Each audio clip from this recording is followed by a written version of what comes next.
கிடைக்கும் சந்தர்ப்பத்தை பயன்படுத்துபவர்கள் வாழ்வில் வெற்றியை ஈட்டுகின்றனர்.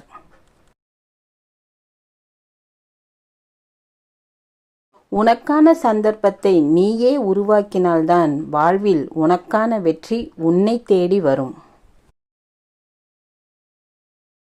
இருக்கும்போது கண்டு கொள்ளப்படாதவை தேடும்போது கிடைக்காது.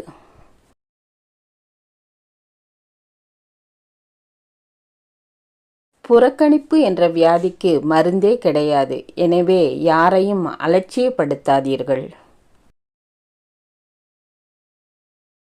நாம் சேர்த்து வைக்கும் உண்மையான சொத்து நாம் செய்யும் தர்மங்கள்தான்.